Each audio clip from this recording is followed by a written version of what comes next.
Alors, bien-aimé, rebonjour. Donc, c'est un plaisir, en fait, ce matin, d'être dans la présence du Seigneur. Alors, je voudrais que tu te sentes vraiment libre. Alors, la Bible dit que le Saint-Esprit est le meilleur enseignant. Je voudrais tout simplement ce matin que tu te laisses enseigner par le Saint-Esprit, parce que je sais, il est ici, il est avec nous. Ce matin, je voudrais vous parler des attributs moraux de Dieu. Je vous parle des attributs moraux de Dieu. Alors, peut-être on n'aura pas le temps de toucher tous les points concernant les attributs moraux de Dieu. Alors, nous allons parler de la sainteté de Dieu. Ça sera le premier point. Donc, le premier point, nous parlons de la sainteté. Le deuxième point, nous allons parler, ça c'est un grand B, de sa bonté. Et puis, le troisième point, nous allons parler de la justice et de la droiture. Peut-être on n'aura pas le point de toucher tous ces grands points. Alors, nous allons commencer par la sainteté. C'est un attribut en fait de Dieu en vertu duquel il vit et maintient réellement ses créatures. Quand on parle de la sainteté, on parle ici de la séparation de Dieu, de sa création et de sa transcendance au-dessus de sa création. Dieu, au commencement, quand nous regardons Genèse, chapitre 1, le verset 1, au commencement, Dieu créa les cieux et la terre. Donc nous voyons que quand Dieu crée la création, tout ce que nous voyons, il n'est pas dans la création. Il est hors de la création. Est-ce que je me fais comprendre? Dieu ne se trouve pas dans le monde, Dieu ne se trouve pas dans l'univers, non. Il est hors de la création. La Bible dit au commencement, Dieu créa les cieux et la terre. Ça veut dire que Dieu ne se trouvait pas au ciel, la terre n'existait pas, le ciel n'existait pas.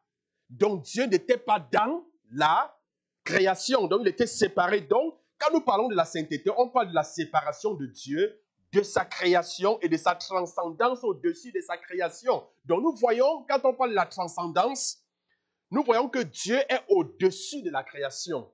Dieu est supérieur à la création. Il est supérieur à la création. C'est souvent bizarre parce qu'il est important de connaître ses attributs. Quand nous voyons souvent certaines personnes adorer la créature, la création qui est d'adorer le Créateur. Je parle par exemple de ceux qui se font des statues de bois, ils se mettent à adorer. Un peu comme les enfants d'Israël qui sont fait un veau. Et ils se sont mis à adorer le veau. Une histoire bizarre. Quelqu'un s'était fait un dieu, c'est-à-dire c'était une statue qui était bien sculptée et puis il avait mis chez lui, c'était son dieu qu'il priait. Alors, un jour, sa maison a pris feu.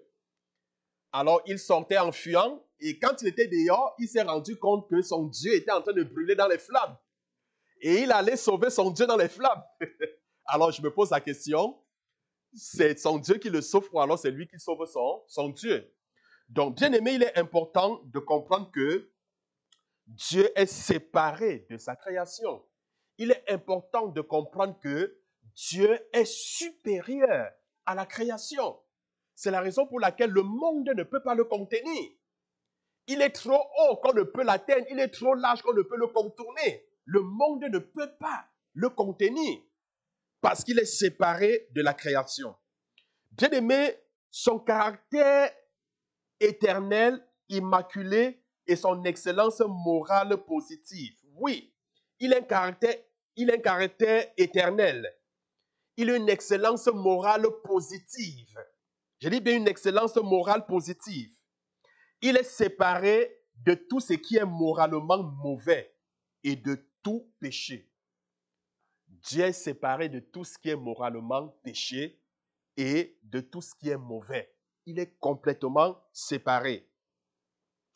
Alors, être en bonne santé, je prends un petit exemple. Être en bonne santé, c'est de loin plus que ne pas être malade. Vous convenez avec moi? Être en bonne santé, c'est de loin meilleur que être malade. De même, la sainteté, c'est de loin l'absence du péché. Quand on parle de la sainteté, c'est de loin l'absence de quoi? Du péché. C'est une sensation de bien-être qui est à la fois saine et positive. Alors, quand nous prenons nos Bibles dans 1 Pierre chapitre 1, le verset 15. 1 Pierre chapitre 1, le verset 15.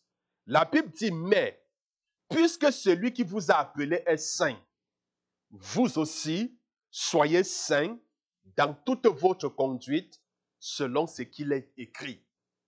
La Bible dit, puisque celui qui vous a appelé est saint, la Bible nous recommande d'être aussi saints. Puisque Dieu est saint, nous devons être saints. Il n'y a point de péché en lui. Est-ce que vous comprenez? Il n'y a point de péché en Dieu. Il n'y a rien de mauvais en lui. Rien de mauvais. Alors nous devons être saints. C'est même un commandement parce que Jésus dit, soyez saints comme votre Père, il est saint. Donc nous devons être saints comme Dieu, lui, il est saint. Nous pouvons aussi voir dans Lévitique, chapitre 11, le verset 44. Il dit, car je suis l'Éternel, votre Dieu, vous vous sanctifierez et vous serez saints, car je suis saint et vous ne vous rendrez point impurs par tous ces reptiles qui rampent sur la terre. Donc nous voyons encore une fois de plus une recommandation, une interpellation de Dieu à son peuple d'être saint. La Bible dit, aucun péché n'entrera au ciel. Pourquoi aucun péché n'entrera au ciel? Parce que Dieu est saint, sa demeure est sainte. Amen. Aucun péché. Aucun péché. C'est la raison pour laquelle, en tant qu'enfant de Dieu, nous devons mener une vie de sainteté. Nous devons mener une vie de sanctification, une vie de purification. Quand nous péchons, rassurons-nous de demander pardon à Dieu. Ne dormons pas avec un péché sans l'avoir confessé. Il y a des personnes qui commettent des péchés, ils font une semaine avant de confesser. Non. Quand tu commets un péché, confesse ce péché à l'instant. Amen. C'est très important. Donc, bien-aimés, nous pouvons voir dans Exode 3, verset 5, lorsque Dieu dit à Moïse, n'approche pas d'ici, ôte tes souliers de tes pieds, car le lieu sur lequel tu te tiens est une terre sainte. Nous voyons Dieu a apparu, s'est manifesté à Moïse. Alors, Moïse a aperçu une vision, c'était un buisson qui était enflammé, mais ne se consumait pas. Et Moïse, par curiosité, a voulu voir exactement ce que c'était. Alors, il s'est mis à avancer vers le buisson enflammé. Et qu'est-ce que Dieu lui dit? Dieu lui dit, n'approche pas d'ici, ôte tes souliers de tes pieds, car le lieu sur lequel tu te tiens est une terre sainte. Ceci nous fait encore comprendre que Dieu est saint. Dieu est saint. Et quand nous nous approchons de lui, nous devons nous dépouiller de toutes nos souillures. Nous devons nous dépouiller de tout ce qui est sale. Est-ce que vous comprenez? Même dans nos prières quotidiennes, avant de t'approcher de Dieu, avant de prier, avant de faire une demande à Dieu, rassure-toi d'abord de te dépouiller de tout ce qui est impur, de demander à Dieu, en d'autres mots, de te pardonner. De prendre un temps de purification. Seigneur, je reconnais que j'ai péché contre toi. Je te demande de me pardonner. Parce que le Seigneur lui-même, qu'est-ce qu'il dit? Il dit, venez et plaidez. Si vos péchés sont plus noirs que le cramoisi, alors je vais les pardonner. La Bible dit, il est miséricordieux. Sa miséricorde dure à toujours. À toujours. Ses compassions ne sont pas épuisées. La Bible dit, c'est lui qui pardonne tous nos péchés. Alors, quels que soient les péchés que nous commettons, apprenons à nous approcher de Dieu. Il y a certaines personnes, lorsqu'elles pêchent, elles s'éloignent de Dieu, elles fuient la présence de Dieu. Or, cela devrait être le contraire. Quand tu offenses le Seigneur, c'est plus le moment pour toi de t'approcher de lui et d'implorer son pardon. Donc, bien aimé, le Seigneur est saint et chaque fois que nous approchons de lui, dépouillons-nous, confessons nos péchés, demandons au Seigneur de nous pardonner de tous nos péchés. En vertu, bien-aimé, de sa sainteté, Dieu ne peut pas entrer en contact avec le pécheur. Je dis bien en vertu de sa sainteté, il ne peut pas entrer en contact avec qui? Le pécheur. Parce que lui, il est saint. Il n'y a pas de péché en lui. Il a horreur du péché. Et je voudrais dire ceci, Dieu aime le pécheur, mais il hait le péché. Est-ce que vous comprenez? Dieu aime le pécheur, mais il hait le péché. Ceci veut tout simplement dire que Dieu voudrait que tout pécheur, que toute personne qui pêche puisse se repentir et venir à lui. Le Seigneur voudrait que ceux-là qui pêchent, ceux-là qui ne marchent pas selon sa volonté, puissent se détourner de leur mauvaise voie et marcher conformément aux voies de l'Éternel. Alors, bien aimé, la Bible dit dans Hébreu chapitre 1, le verset 3. Hébreu chapitre 1, verset 3.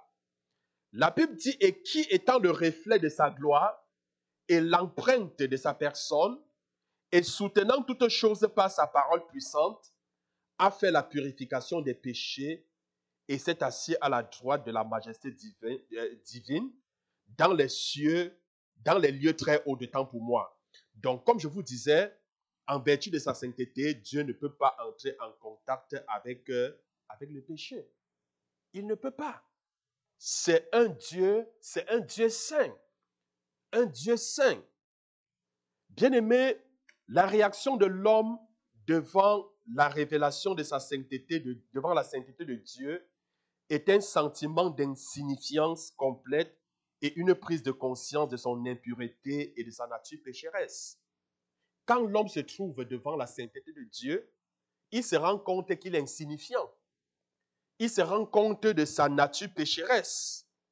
Il se rend compte qu'il n'est rien. Est-ce que vous comprenez? Il se rend compte qu'il n'est rien.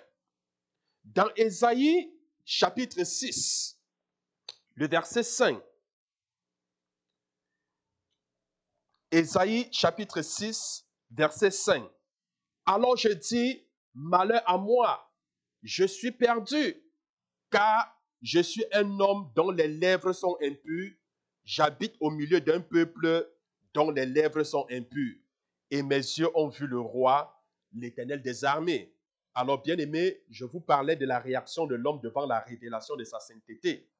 Quand l'homme est face à la révélation de la sainteté de Dieu, l'homme a comme un sentiment d'insignifiance complète et une prise de conscience de son impureté et de sa nature pécheresse. Ici, il s'agit du prophète. Lorsque Dieu s'est révélé à lui, qu'est-ce qu'il a dit? Il a dit, malheur à moi. Il dit, je suis perdu, car je suis un homme dont les lèvres sont impures.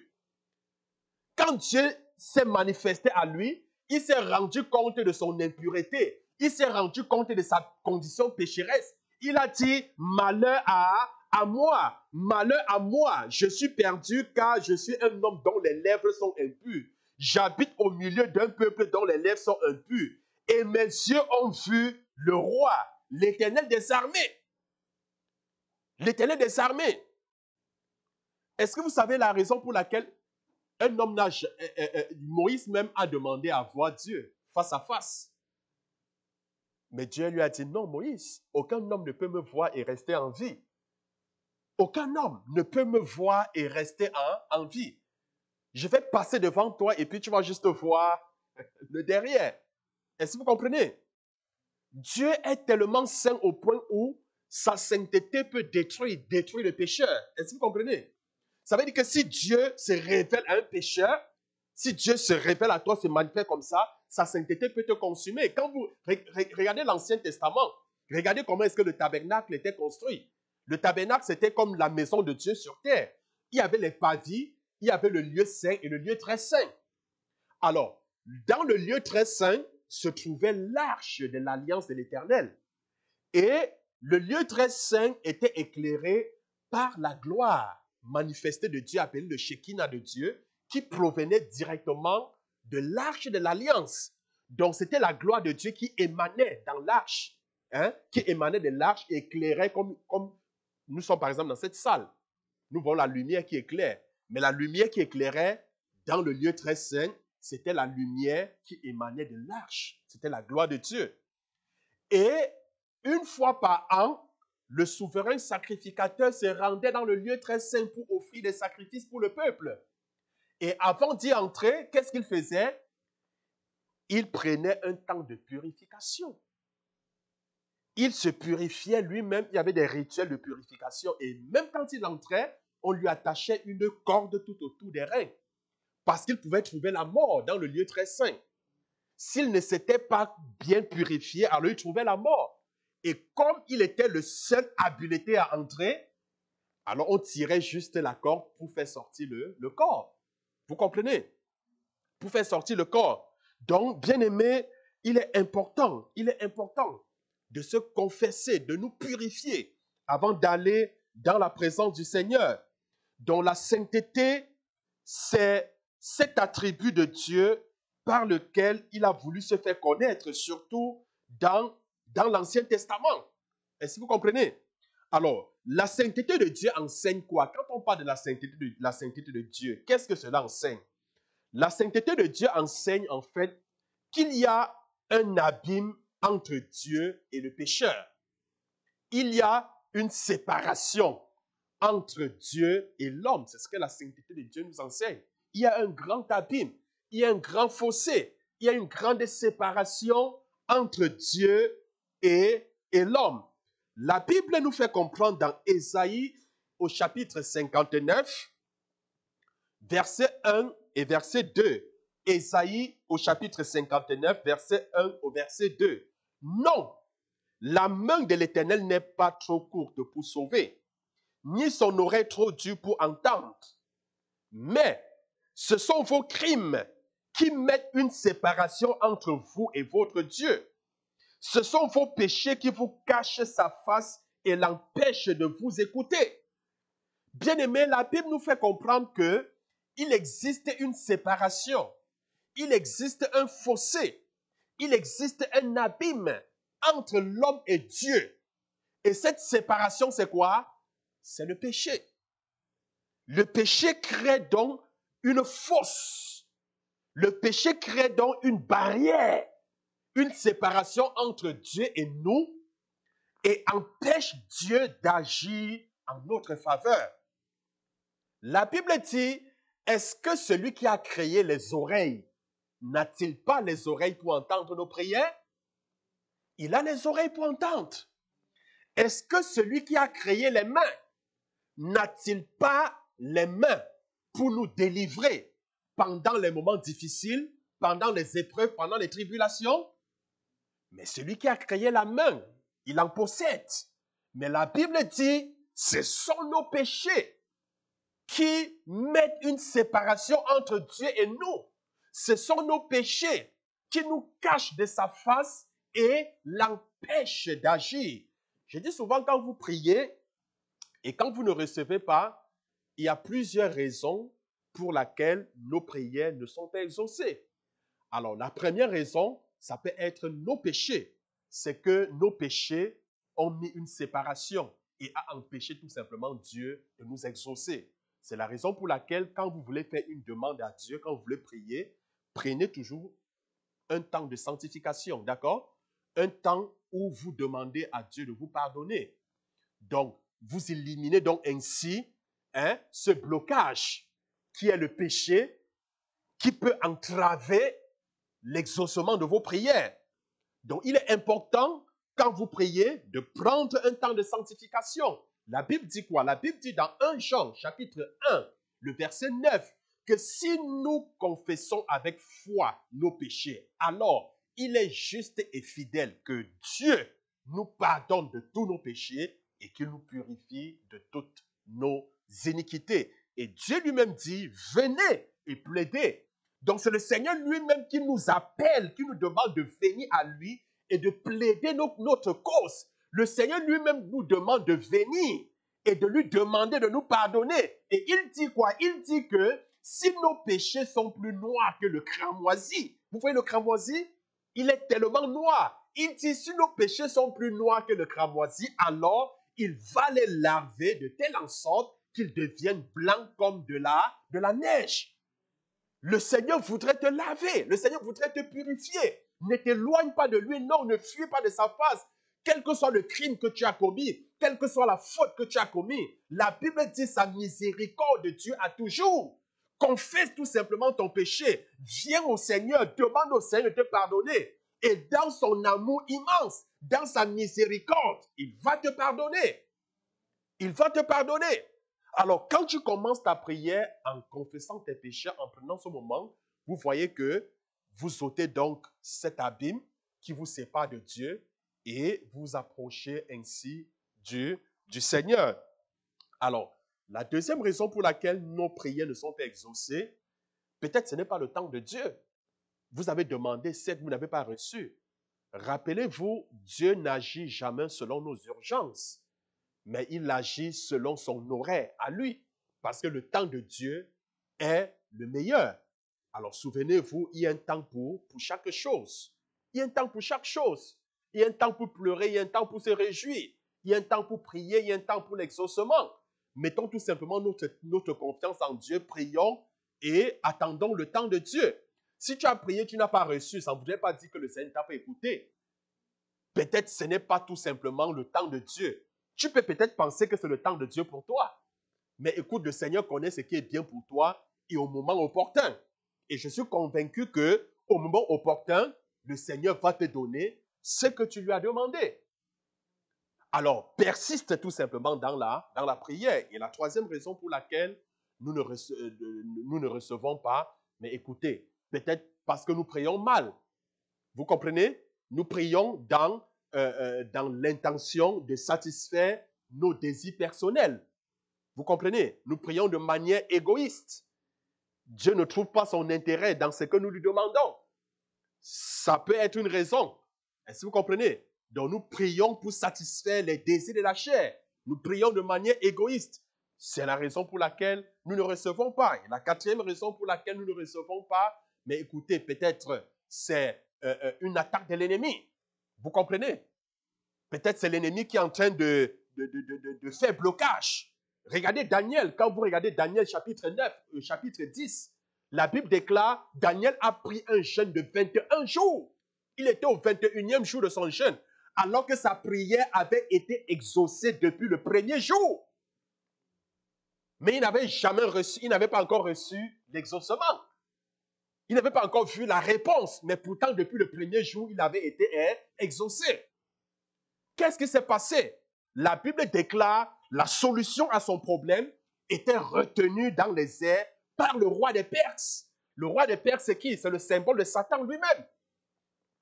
Ça veut dire que Satan détenait en captivité sa bénédiction, la réponse à ses prières. Souvenez-vous, la Bible déclare, nous ne combattons ni la chair ni le sang, mais nous combattons les esprits méchants dans les lieux célestes. Bien-aimés, je voudrais que nous soyons conscients qu'il existe des forteresses dans les lieux célestes, qu'il existe des démons, que Satan rôde comme un lion, que Satan ne voudrait pas que les plans, les promesses de Dieu puissent s'accomplir dans nos vies. Et nous devons batailler tous les jours afin de nous emparer de ce qui nous appartient. La Bible dit que Daniel était à son 21e jour, alors que depuis le premier jour, Dieu l'avait exaucé. C'est parce qu'il a prié de manière persistante qu'il a finalement eu la solution à son problème. Je voudrais tout simplement t'encourager à prier de manière persistante. Ne faiblis jamais dans la prière. Ne te décourage jamais dans la prière. Prie. Oui, peut-être ça fait 1 an que tu pries. Peut-être ça fait 2 ans que tu pries. Peut-être ça fait 4 ans que tu pries. Je voudrais te dire, ne te décourage pas. Continue à prier, même si cela te prend 5 ans, même si cela te prend 10 ans. Cela a pris 25 ans à Abraham. Est-ce que vous comprenez? Pour que la promesse de Dieu s'accomplisse dans sa vie. Cela lui a pris 25 ans. Je dirais 25 ans de prière, 25 ans de jeûne, 25 ans devant la face de Dieu pour que la promesse de Dieu s'accomplisse. N'abandonne jamais. Dis à quelqu'un, n'abandonne jamais. Oui, ne te décourage jamais. Parce que le Seigneur tient toujours à ses promesses. Il tient toujours à sa parole. La Bible dit, il n'est pas un homme pour mentir, ni le Fils de l'homme pour se repentir. Ce que Dieu dit, il accomplit. Ce qu'il promet, il l'exécute. Il exécute. Il n'y a que l'homme qui n'accomplit pas ses promesses. Est-ce que vous comprenez? Parce que l'homme est ondoyant et divergent. L'homme est changeant. Mais Dieu, lui, il ne change pas. Il dit dans Malachie 3, verset 6, « Je suis l'Éternel, je ne change pas. Je ne change pas. » Et la Bible dit, Jésus-Christ est le même hier, aujourd'hui et éternellement. Il n'a pas changé. Il est toujours le Dieu fidèle à ses promesses. Toujours fidèle à ses promesses. Et il accomplira sa promesse bien-aimée dans ta vie. Amen. Il accomplira sa promesse dans ta vie. Alors, bien-aimés, nous devons donc comprendre que quand on parle de la sainteté de Dieu, en fait, nous enseigne également que la sainteté de Dieu nous enseigne que l'homme, de son propre effort et de sa propre initiative, ne peut acquérir la sainteté dont il a besoin pour s'approcher de Dieu. Amen. La sainteté de Dieu nous enseigne que quoi? Que l'homme, de son propre effort et de sa propre initiative, ne peut acquérir la sainteté dont il a besoin pour s'approcher de Dieu. C'est ce que la sainteté de Dieu nous enseigne. De ton propre effort, de ta propre initiative, tu ne peux pas acquérir la sainteté qu'il faut pour t'approcher de Dieu. Bien-aimé, écoutez, la Bible dit, l'esprit est disposé, mais la chair est comment? La chair est faible, mais le Saint-Esprit nous aide dans nos faiblesses. Le Saint-Esprit fait comment? Nous aide dans nos faiblesses. Bien-aimés, apprenons à compter sur Dieu pour surmonter nos faiblesses. Apprenons à compter sur qui? Sur le Seigneur. Apprenons à compter sur lui. Mais quand on parle de Saint-Esprit, c'est lui-même qui produit la sainteté. Le Saint-Esprit, c'est un esprit saint. C'est la source même de la sainteté. Mais si le Saint-Esprit habite en toi, puisque c'est un esprit saint, alors qu'est-ce qu'il fait? Il produit en toi quoi? La sainteté. Jésus dit, Père, sanctifie-les par ta parole. Sanctifie-les. Bien-aimé, la parole de Dieu a la capacité de produire en nous la sainteté. Elle a la capacité de nous purifier. D'où l'importance de la méditation de la parole de Dieu. Apprenons à méditer jour et nuit la parole de Dieu. En faisant ainsi, la parole produit en nous quoi? La sainteté. La sainteté. Vous vous rappelez du message que je vous ai enseigné ici parlant de la triple onction. Hein? L'onction du lépreux, l'onction du sacrificateur. Vous vous souvenez? Alors, quand on parle de l'onction du sacrificateur, mais c'est une onction que Dieu accorde au sacrificateur. Et cette onction leur permet de faire quoi? D'exercer, n'est-ce pas, la fonction de sacrificateur. De représentant, n'est-ce pas, des hommes devant Dieu. Or, la Bible dit, Christ a fait de nous un royaume de sacrificateurs pour Dieu le Père. Nous sommes des sacrificateurs. Et regardez, lorsque Dieu voulait établir les sacrificateurs, qu'est-ce qu'il dit à Moïse? Il dit, prends l'huile d'onction. Il dit, consacre Aaron et ses enfants. Et même cette huile qui était utilisée, tout ce que l'huile touchait devenait saint. Est-ce que vous comprenez? Alors, en appliquant donc cette huile sur Aaron et ses enfants, il devint saint. Donc, apprenons à dire, Seigneur, j'ai besoin de l'onction des sacrificateurs. Amen. J'ai besoin de cette onction qui va me porter dans la sainteté, qui va me porter dans la droiture, dans la justice. C'est très important. Gloire à Dieu. Donc, bien-aimé, tu as besoin du Seigneur. Tu as besoin de l'aide du Seigneur pour marcher dans la sainteté. Ça, c'est ce que la sainteté de Dieu nous enseigne. Alors, bien aimé, la sainteté de Dieu nous enseigne aussi qu'il faut à l'homme un sacrifice expiatoire sans lequel il ne peut échapper au jugement et au courroux divin. C'est ce que la sainteté de Dieu la sainteté nous enseigne. La sainteté de Dieu nous enseigne quoi? Qu'il faut à l'homme un sacrifice expiatoire sans lequel il ne peut échapper au jugement de Dieu. Sans le sacrifice de Jésus, l'homme ne pouvait pas échapper au jugement de Dieu. L'homme était condamné à la colère de Dieu. Il a fallu que le sang de Jésus coule, le sang de Dieu coule pour pouvoir sauver l'homme. Parce que sans le sang, on ne parle pas de la rémission des péchés. La Bible dit quoi? La Bible dit le salaire du péché, c'est la mort. C'est ce que la Bible dit. Et la Bible dit l'âme qui pêche, c'est l'âme qui mourra. Ça veut dire quoi? Ça veut dire que pour résoudre le problème du péché de l'homme, il faut que chaque homme puisse mourir pour pouvoir, c'est-à-dire payer de son sang le prix de son péché. C'est ça, le salaire à payer, le prix à payer. Mais Jésus a payé ce prix pour toi et pour moi. Jésus a donné sa vie pour toi et pour moi. Il a versé son sang pour nous.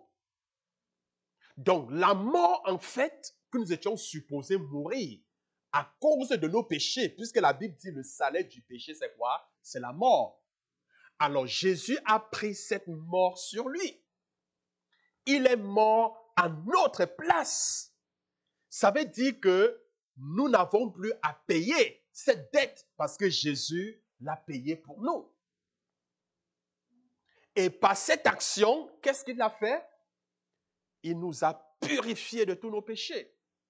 Quand on parle de la justice de Dieu, la justice de Dieu, c'est quoi? De manière claire et simple, la justice de Dieu, c'est tout simplement la capacité que Dieu nous accorde de nous tenir en sa présence sans aucun complexe d'infériorité ou alors sans aucun sentiment de culpabilité. La justice de Dieu, c'est comme un vêtement blanc avec lequel le Seigneur nous habille. Je vous raconte une petite histoire dans la Bible. La Bible dit, Josué était devant l'autel de l'Éternel et le diable était en train de l'accuser. Vous savez pourquoi le diable l'accusait? Son vêtement était tacheté. Il portait un vêtement sale. Et ce vêtement sale, c'est l'image du péché. Est-ce que vous comprenez? N'oubliez pas, le diable est l'accusateur des frères et des sœurs. Tous les jours, le diable nous accuse devant le trône de Dieu. Quand nous commettons une petite erreur, oh, regarde, hein, tu dis que c'est ton enfant, regarde ce qu'il allait faire, regarde ce qu'il dit, regarde ce qu'elle dit. Est-ce que vous comprenez? Ça, c'est le rôle du diable. Il passe le temps à nous accuser. Il passe le temps à nous montrer que non, nos vêtements sont sales, que nous avons sali nos vêtements. Alors, il accusait Josué. Et justement, les accusations étaient fondées. Mais qu'est-ce que Dieu dit? Dieu a demandé, parce que quand Josué s'est présenté, lui-même, Josué était complètement sale, son vêtement était sale. Et Dieu a demandé qu'on change son vêtement et qu'on lui apporte un nouveau vêtement, un vêtement blanc. Et ce vêtement blanc, c'est l'image de la justice de Dieu. Est-ce que vous comprenez? Ce vêtement, c'est une image du pardon de nos péchés. Une fois que ce vêtement a été mis, le diable ne pouvait plus l'accuser. Est-ce que vous comprenez? La Bible dit qui nous condamnera si Dieu nous a justifiés? Qui nous condamnera? Si Dieu est pour nous, qui sera contre nous? Personne ne sera contre nous. Bien-aimé, il est important de toujours se ranger du côté du Seigneur. Est-ce que vous comprenez? Il est très important. Donc, c'est ça dont l'image de la justice de Dieu, c'est un vêtement blanc que le Seigneur utilise pour nous habiller. Alors, être justifié, c'est comme si je n'avais jamais péché devant la face de Dieu. Est-ce que vous comprenez? C'est comme si je n'avais jamais péché. Je prends un petit exemple, peut-être même choquant. Est-ce que vous comprenez? Supposons que je commets un meurtre là. C'est-à-dire, je tue quelqu'un, je commets un meurtre. 30 minutes après, je fais la rencontre du Seigneur Jésus. Seigneur, j'ai pardonné, j'ai péché. J'ai commis un meurtre. Seigneur, pardonne-moi. Je confesse véritablement mon péché. Alors le Seigneur me pardonne. À l'instant, c'est-à-dire ces 30 minutes d'après, aux yeux de Dieu, je n'ai jamais commis de meurtre. Est-ce que vous comprenez? C'est ça la justice de Dieu. L'homme même va dire, non, mais c'est toi qui avais commis le meurtre, c'est toi qui viens de tuer, ainsi de suite. Mais aux yeux de Dieu, il t'a purifié, il t'a pardonné. Pourquoi? Parce que le sang de Jésus, qu'est-ce qu'il fait? Il efface nos péchés. Dans l'Ancien Testament, nous voyons le sang des boucs, des taureaux. Lorsque le peuple offensait le Seigneur, ils offraient le sang des boucs, des animaux. Mais la Bible dit que le sang des animaux n'effaçait pas le péché, mais couvrait les péchés. Alors la Bible dit, si le sang des boucs, des taureaux, des animaux couvrait les péchés, à plus forte raison, le sang de Jésus, le sang de Dieu lui-même, la Bible déclare, ce sang efface nos péchés. Ça veut dire quoi? Ça veut dire que si j'ai commis un meurtre, si j'ai volé, si j'ai menti, alors le vêtement est acheté. Est-ce que vous comprenez? Est-ce que vous comprenez? Alors, la justice de Dieu, c'est quoi? Dieu prend sa gomme, l'efface. Il met là et il efface. Et quand il efface, à ses yeux, vous n'avez jamais commis ce meurtre. À ses yeux, vous n'avez jamais commis ce péché. Même si le diable se tient devant lui pour vous accuser. Est-ce que vous comprenez? Dieu va dire, je l'ai lavé par mon sang. J'ai utilisé ma gomme, qui est mon sang, le sang de Jésus, pour effacer tous ces péchés. Tous ces péchés. Alors, si je reviens donc à la définition de la justice, telle que je l'ai dit tantôt, c'est quoi? La capacité que Dieu nous accorde de nous tenir en sa présence sans aucun complexe d'infériorité ou alors sans aucun sentiment de culpabilité. Vous comprenez? Alors, ça veut dire que désormais, quand tu te tiens en la présence de Dieu, tu n'as plus aucun sentiment de culpabilité. Il y a beaucoup de gens qui culpabilisent lorsqu'ils se tiennent dans la présence du Seigneur. C'est parce qu'ils n'ont pas compris ce qu'est la justice de Dieu. Est-ce que vous comprenez? Ils n'ont pas compris. Il y a des personnes qui ont confessé, qui ont fait des choses, ça remonte à 2 ans. Ils confessent le même péché jusqu'à aujourd'hui. Et chaque fois qu'il se tient à la présence de Dieu, il sent comme un sentiment de culpabilité. Il dit que, ouais, il se pose la question, il dit que certainement, c'est ce que j'avais fait il y a de cela 3 mois, il y a de cela 1 an. Peut-être le Seigneur encore est fâché contre moi. Peut-être c'est ça qui bloque mes prières. Ça, c'est un sentiment de culpabilité. Et la justice de Dieu efface cela. Est-ce que vous comprenez? Ça nous libère de toute forme de culpabilité, de toute forme de condamnation. La Bible dit, qui nous condamnera si Dieu nous a libérés, si Dieu nous a justifiés? Gloire à Dieu. Alors si tu es justifié, lève ta main, dis, je suis justifié car Christ m'a justifié. Amen. Gloire à Dieu. Donc, bien-aimé, c'est très, très important. Donc, l'homme était destiné, comme je vous disais, à la colère à venir de Dieu. Mais Jésus, par son sang, a purifié l'homme, a sauvé l'homme, a libéré l'homme de la colère à venir de Dieu. Nous étions jadis des ennemis de Dieu, mais maintenant, nous sommes ses amis. Amen.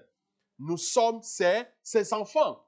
Il nous a réconciliés Il nous a réconciliés. La Bible dit, Christ nous a réconciliés avec le Père. Il nous a réconciliés, il y avait une séparation. Mais qu'est-ce que Christ a fait? Par son sang, il nous a réconciliés. Et il nous a donné le ministère de la réconciliation. Amen. Alors, bien-aimés, la sainteté de Dieu enseigne aussi qu'il faut que l'homme s'approche de Dieu avec révérence et crainte, car notre Dieu est un feu dévorant.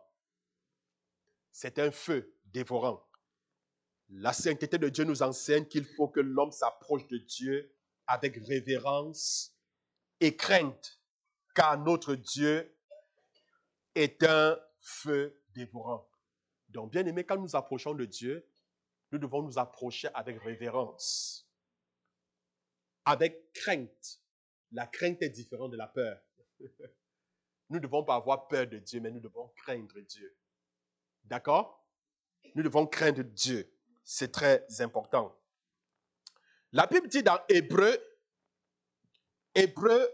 au chapitre 12, le verset 28 au verset 29. Hébreu chapitre 12, verset 28 au verset 29. C'est pourquoi, recevant un royaume inébranlable, montrant notre reconnaissance en rendant à Dieu un culte qui lui soit agréable. Le verset 29. Avec piété et avec crainte, car notre Dieu est aussi un feu dévorant. Il est aussi un feu comment? Dévorant. Donc, nous devons donc le craindre. Ça veut dire quoi? Ça veut dire que nous ne devons pas faire n'importe quoi quand nous sommes en sa présence. Hein? Parce que n'oublions pas, c'est un feu comment? C'est un feu dévorant. C'est un feu dévorant. C'est un feu dévorant. Donc, bien aimé, je voudrais rapidement qu'on touche la bonté de Dieu. Je n'aurai pas le temps d'achever tous les points. Donc, je prendrai encore peut-être 10 minutes pour la bonté et puis nous allons finir prochainement. Alors, parlant de la bonté de Dieu, il est sur tous les plans ce que lui, en tant que Dieu, doit être. Il convient parfaitement à l'idéal ou au standard de ce que Dieu, de ce qu'être Dieu. Je vais vous expliquer tout cela. En fait, bien aimé, lorsqu'on parle en fait de la bonté de Dieu, ce que nous devons savoir, c'est que Dieu est bon. Amen. Dieu est comment? Est bon. Il agit avec libéralité et bonté à l'égard de ses créatures. Il agit avec quoi? Libéralité et bonté à l'égard de ses créatures. La Bible dit quoi? La Bible dit, il fait pleuvoir sur le toit du juste et sur le toit du méchant. Ça, c'est la bonté de Dieu. Amen. Ça veut dire quoi? Ça veut dire, en même temps, il donne à manger aux méchants, mais il donne aussi à manger aux justes. Il ne fait pas seulement pleuvoir sur le toit du juste, mais il faut aussi pleuvoir sur le toit du méchant. C'est un Dieu bon. C'est un Dieu qui agit avec libéralité à l'égard de ses créatures. Alors, parce que Dieu est bon, nous devons donc comprendre que son amour est inconditionnel. Son amour est inconditionnel. Il nous aime pour rien. Ce n'est pas parce que nous avons fait quelque chose que Dieu nous aime. En d'autres mots, nous ne méritons pas son amour. Est-ce que vous comprenez? Il ne nous aime pas à cause de nos bonnes actions. Il ne nous aime pas à cause de ce que nous avons fait, ou alors à cause de ce que nous faisons. Son amour envers nous n'est pas conditionné par quoi que ce soit. Il nous aime parce que nous sommes ses enfants. Amen. Il nous aime parce que nous sommes ses enfants. Et quel amour! Un amour qu'il a porté sur la croix. Un amour qu'il a porté à mourir. Bien-aimé, la Bible dit, il n'y a pas un amour aussi grand que de donner sa vie pour ceux que l'on aime. Vous pouvez beau dire que vous aimez quelqu'un, mais est-ce que vous pouvez aimer la personne au point de mourir pour elle? Hein? Je pense que pour la majorité des couples, hein? Je prends juste tout simplement, hein? Alors, si la mort arrive et que la mort dise, par exemple, et que la mort veut prendre ta femme, hein? Est-ce que tu vas dire non, laisse ma femme et puis prends-moi? Je pense que si on voit la mort arriver, on sera la première personne à fuir. Hein? Mais Jésus nous a aimés au point de mourir à notre place. Et ça, bien-aimé, il n'y a pas un amour plus grand que cela. Il n'en existe pas. Il n'en existe pas. Donc, bien-aimé, Dieu est amour. Lui-même, il est amour. C'est un Dieu amour. Il est rempli d'amour. L'amour, c'est cette qualité, cette attitude, cet acte qui cherche le bien, hein, d'autrui. L'amour recherche toujours le bien d'autrui. Est-ce que vous comprenez? Quand on aime, on recherche le bien de la personne que l'on aime. Tu ne peux pas aimer quelqu'un et rechercher le mal concernant cette personne. Alors, parce que Dieu nous aime, il cherche constamment notre bien. C'est la raison pour laquelle il dit dans Jérémie, « Je connais les projets que j'ai formés sur vous, dit l'Éternel, projets de paix et non de malheur, afin de vous réserver de l'avenir et de l'espérance. » Les projets qu'il a pour nous sont les projets de paix. Ce ne sont pas les projets de destruction, ce sont les projets de bonheur. Ce sont les projets de prospérité, d'élévation. Mais le diable, lui, il ne nous aime pas. C'est la raison pour laquelle les projets qu'il a pour nous ne sont pas les projets de paix. Est-ce que vous comprenez? Parce qu'il ne nous aime pas, alors qu'est-ce qu'il cherche à faire? Il cherche à nous détruire. Est-ce que vous comprenez? Celui qui n'aime pas cherche à détruire. Et c'est ce qui se passe avec le diable. Il rôde tous les jours comme un lion. Et la Bible nous met en garde que votre ennemi, le diable, rôde comme un lion, cherchant qui il dévorera. Et dans Jean 10, le verset 10, le voleur vient égorger, il vient dérober, il vient détruire. C'est ça le diable qui est le dérobeur, le voleur. Mais la Bible dit le Seigneur est venu donner la vie à ses brebis, à ses enfants, afin que les hommes aient la vie et qu'ils reçoivent cette vie en abondance. Le diable vient détruire, mais Jésus est venu arranger. Jésus est venu donner la vie. Donc, bien aimé, l'amour recherche le bien d'autrui. Elle recherche le bien d'autrui. Dieu nous aime, c'est la raison pour laquelle il se préoccupe de ta destinée. Il se préoccupe de ta réussite. Il se préoccupe de ta bonne santé. C'est parce qu'il t'aime qu'il a pourvu pour toi à la croix la guérison lorsque tu es malade. C'est parce qu'il t'aime qu'il a pourvu à tous tes besoins sur la croix. Souvenez-vous sur la croix, qu'est-ce que Jésus dit? Jésus dit, tout est accompli.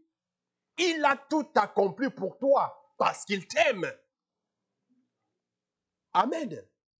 Le Seigneur nous aime d'un amour inconditionnel. Même quand il nous châtie, ce n'est pas parce qu'il nous déteste qu'il nous châtie. Est-ce que vous comprenez? Quand nous commettons souvent des fautes, il nous châtie. Ce n'est pas parce qu'il nous aime, ce n'est pas parce qu'il nous déteste. C'est parce qu'il nous aime. Parce que la Bible dit, hein, un père qui aime son enfant fait comment? Il le châtie. Il le châtie. Quand je punis souvent mon fils, c'est pas mes enfants, ce n'est pas parce que je les déteste.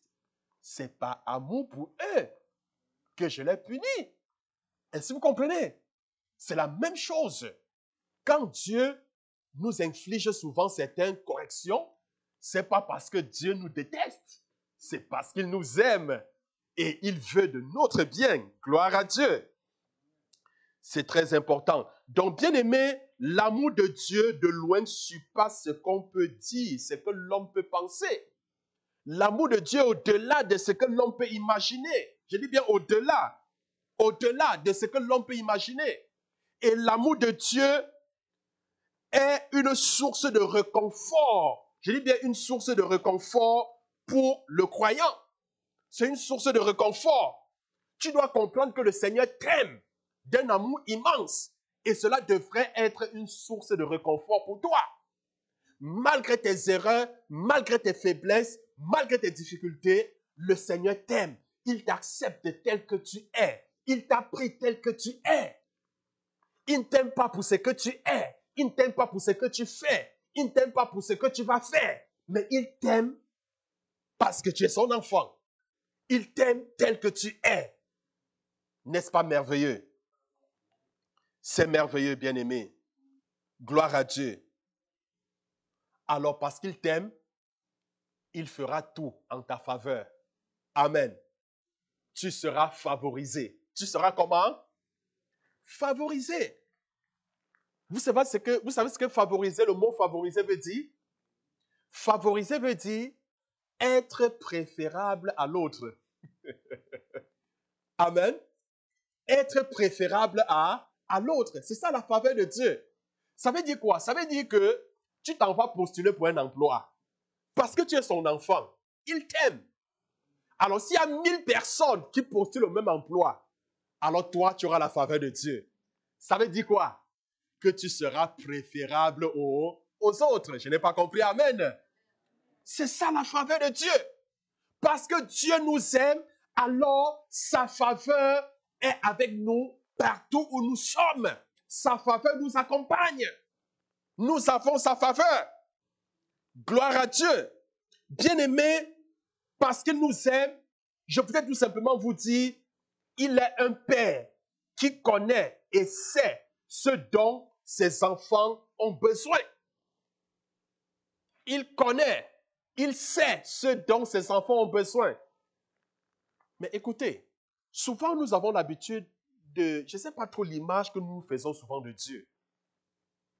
En tant que père, est-ce que mon enfant a besoin souvent de me dire, papa, j'ai besoin de manger pour que je lui donne à manger? Hein? Non.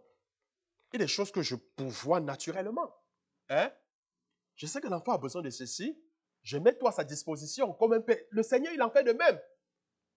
Mais souvent, l'enfant va venir me dire, papa, oui, je veux plutôt manger telle chose aujourd'hui. Hein? Je veux ceci, je veux cela. Est-ce que vous comprenez?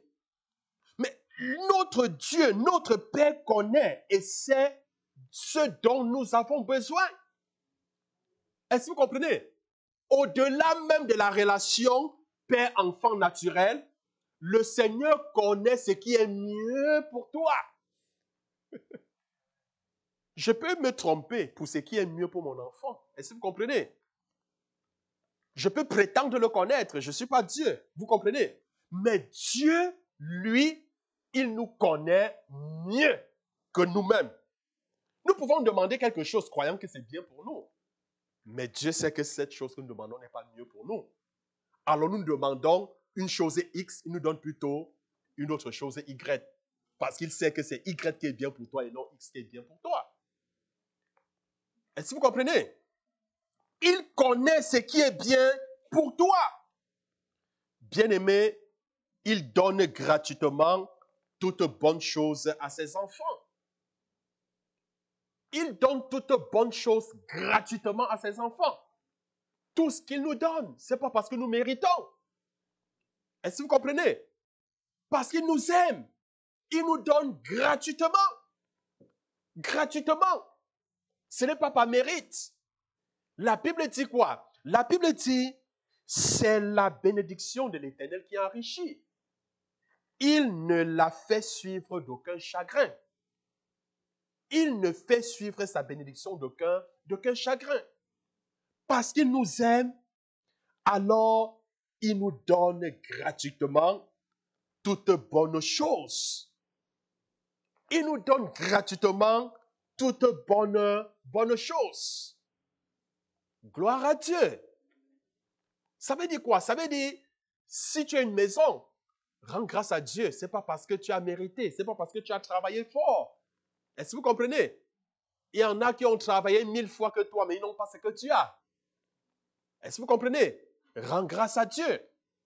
Parce que tout ce qu'il fait pour ses enfants est bien. Alors, parce que Dieu est bon, il est miséricordieux. Il est comment? Il est miséricordieux. La miséricorde, c'est la bonté de Dieu manifestée à l'égard de ceux qui vivent dans la misère et dans la détresse. Amen. Alors, je vais m'arrêter ici pour que ça ne soit pas trop lourd. Amen. Donc, prochainement, je vais continuer toujours avec la droiture de Dieu et toucher le troisième point qui sera la justice et puis la droiture. Que le Seigneur vous bénisse. Amen. Alors, j'aimerais que tu baisses la tête et que tu parles à Dieu ce matin. Parle au Seigneur ce matin. Qu'est-ce que tu voudrais qu'il fasse pour toi?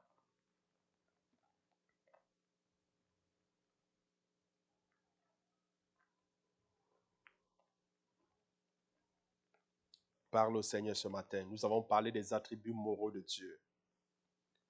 Nous avons parlé de sa sainteté. Nous avons parlé de sa bonté. Bien-aimé, est-ce que tu peux demander au Seigneur ce matin de t'accorder la sainteté des sacrificateurs? Il a fait de toi, il a fait de nous des sacrificateurs pour Dieu le Père. Tu es un sacrificateur établi par Dieu. Est-ce que tu peux demander au Seigneur de t'accorder l'onction des sacrificateurs? Est-ce que tu peux demander au Seigneur qui t'accorde la grâce de marcher dans la sainteté des sacrificateurs?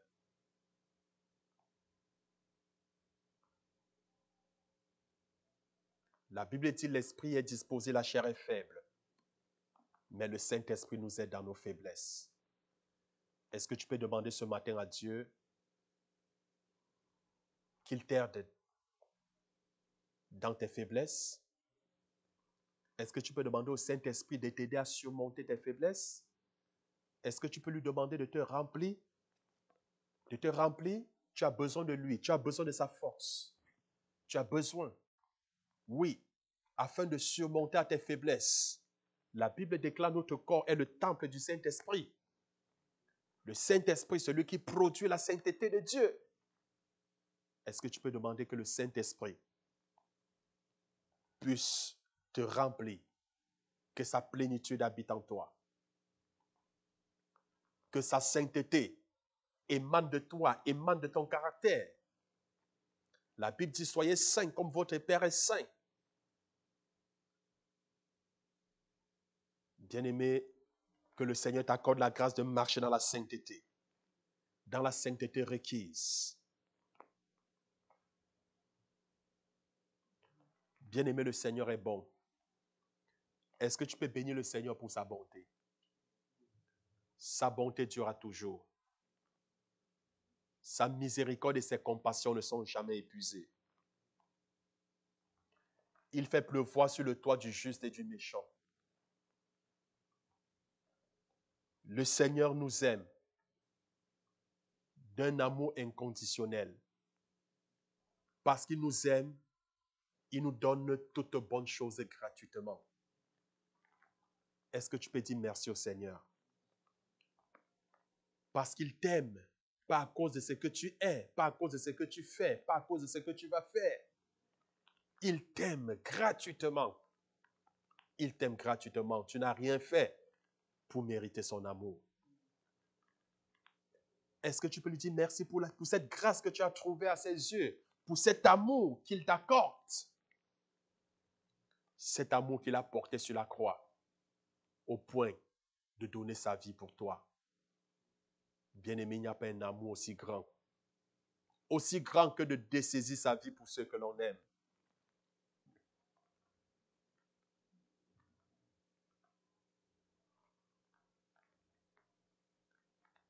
À cause de sa bonté, il te comble de toutes sortes de bénédictions. Est-ce que tu peux dire merci au Seigneur parce qu'il te bénit de toutes sortes de bénédictions? Et pendant que tu lui dis merci, le Seigneur te bénit davantage. Le Seigneur te bénit davantage. Le Seigneur bénit tes enfants. Le Seigneur bénit tout ce que tu touches. Le Seigneur bénit tout ce que tu entreprends. Le Seigneur bénit tes activités. Le Seigneur bénit ta famille. Gloire à toi, Seigneur.